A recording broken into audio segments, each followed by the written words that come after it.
siya ng mga rescuer. Pero natagpuan siyang dehydrated na. May body rin siya sa binti at nawala sa pwesto ang buto niya sa balakang. Samantala, pinamamadali na po ng NDCC ang pagkukumpuni sa mga tubo ng tubig bilang paghahanda na rin yan sa epekto ng El Nino. At kaugnay niyan makakausap natin live dito sa studio sina MWSS Administrator Diosdado Jose Aliado at Maynilad President Rogelio Singson. Administrator Aliado at Ginoong Singson, good morning po sa inyo. Good morning. Unahin po natin para kay Administrator Aliado, ano-ano na po ang paghahandang ginagawa ng MWSS para sa El Nino? Sa aming pinanggalingang meeting sa NDCC, kami ay nagbigay ng commitment mula sa MWSS na sisimulan namin ang 24 hours and 7 days a week na paglulunsad ng repair nitong mga leaks. At ito ay aming kinumit na tatapusin namin sa loob ng 60 days. Marami ho ba? Malawak ho ba itong problemang to, yung mga leakage ng mga tubo? Okay, dalawa kasi yung tinatawag nating concession area na Metro Manila, yung east at yung west. Doon sa portion ng east na naka-assign ito sa sa Manila Water, medyo bumaba na yung kanilang mga problema sa leak. Ang pinagtutuunan ng pansin ngayon ay yun sa Maynilad. At natutuwa naman kami na may kooperasyon mula sa aming concessionaire na Maynilad na full support sila sa aming programa na bawasan na nga itong mga leaks dahil ito ay malaking problema lalo na ngayon na meron ngang tinatayang may El Nino event na sinasabi. Kaya nagpapasalamat kami sa tulong ng Maynilad. Alright, Ginoong Singson, sa panig nyo naman ho, ano ho ang paghahandang ginagawa ho natin, mga contingency measures sa paparating pong El Nino? Ang nangyari po kasi ngayon, nagkaroon ng moratorium sa pag-aayos ng mga tubo, no? Because of the holidays, we were not allowed, hindi kami pinayagan na mag-repair magmula noong December 10 hanggang, if I'm not mistaken, January 5, no? So talagang naipunan ng mga kailangan ayusin.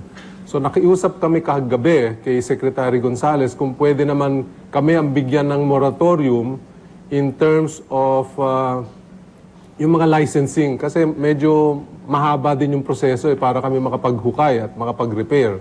Hihingi ka ng barangay clearance, pupunta ka sa engineer's office kung LG yung involved at kung hindi naman sa DPWH, no? So ang pakiusap namin sa NDCC tulungan kami at bigyan kami ng 6-day moratorium, gagawin namin yung repair at saka kami magsasubmit ng mga permit requirements, no? Hindi yung bago ka makapag-repair dadaan ka muna sa mahabang proseso. So we think, as we committed to Administrator Aliado and Secretary Gonzales, bigyan kami ng 60-day moratorium from licensing and permitting para maayos namin yung mga tubo.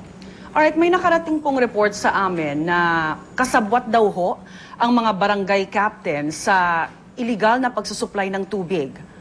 Meron nga kaming inaabutang ganon, no? Yung mga nagkakariton o yung mga nagde-deliver ng mga pabalde-balde sa mga depressed communities. But we're trying to address that, no? And sabi nga namin, hamak na mas mura yung tubig pagka nakakonekta sa amin kaysa dito sa mga pabalde-baldeng binibili nila. At isa pa, maaasahan nila na yung tubig na dinedeliver ng Maynilad ay may inom. Totoo ba ito? 50% daw yung illegal na sinusupply ng tubig? Ganong kalaki ho? Well, hindi naman siguro ganon. Siguro ang estimate namin out of the 100% na nawawala, no?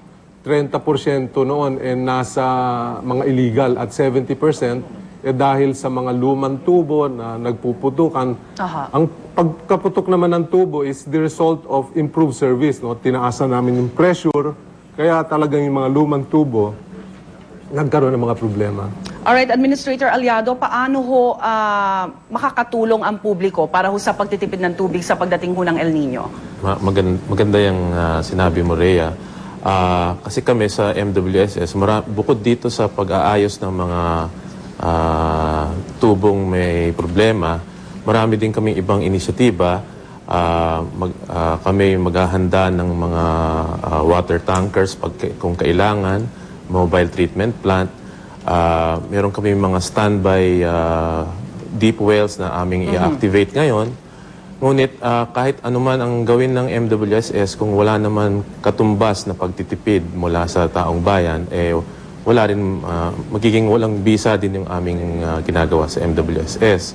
Kaya naman, maglulunsad din kami ng information campaign. Lalabas kami sa Trimedia para magbigay ng mga alalahanin sa mga consumers ng tubig patungkol sa pagtitipid sa tubig. Yes. Bukod pa dyan, aasahan nila sa susunod na buwan sa kanilang mga water bill, nakakabit na yung aming mga leaflets tungkol dun sa mga specific na pwede nilang gawin para sa pagtitipid. Alright. Ngayon, akin na rin, kukunin na rin ang opportunity na to na ibigay sa inyo, sa inyong mga tagapanood, ang hotline ng MWSS. Ayan ho, sige ho.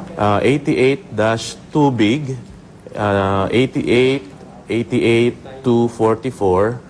Tumawag po kayo at doon po i-report po ninyo yung mga nalalaman po ninyong mga legal connections o yung mga problema ng mga Sirang tubo. Oo, tama, yung mga sirang tubo, at aaksyonan po namin yan within 24 hours po. Sa panig naman po ng Maynilad, ano po nga pwede nating tawagang numero? Yeah, we have a 24-hour hotline, 1626. 1626. Yan po ang pwede niyong tawagan to report leaks, illegal connections, at kung may problema kayo sa serbisyo ng Maynilad. Alright, maraming salamat po MWSS Administrator Diosdado Jose Aliado at Maynilad President Rogelio Singson. Magandang umaga po sa inyo.